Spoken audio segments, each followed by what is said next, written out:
We have an off-road vehicle. It's a Ford Raptor.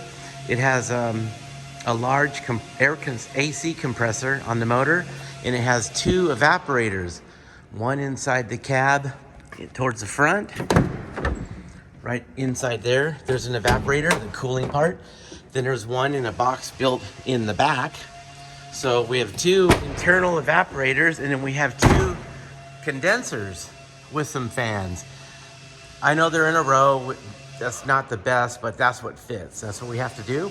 Well, what we want to do is find out how big the capacity of the system is.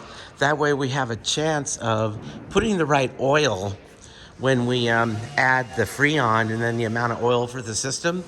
A factory always tells you, oh, how many ounces for their system. Well, this system is, larger this, double that, so we don't really know.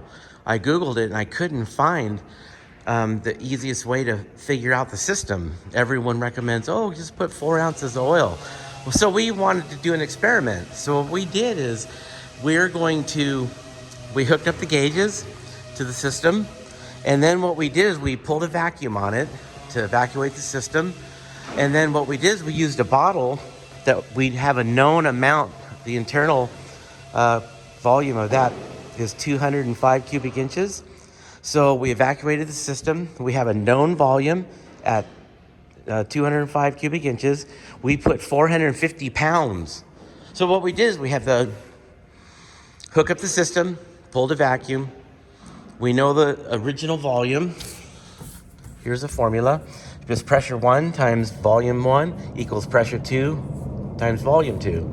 So all you do is, we want to solve for this. So what we're going to do is we're going to divide both sides by pressure 2. These cancel, so the formula is pretty simple. Original pressure, original volume divided by the new pressure is going to equal the volume. So we did that on this system. So we had 450 pounds in a bottle that's 205 cubic inches, and then let it stabilize it. Opened it, let it stabilize it, let the temperature stabilize. The pressure became this number. So when we do the math, the total system was 378 cubic inches. We take the 378, subtract the 205, and now the system is 173.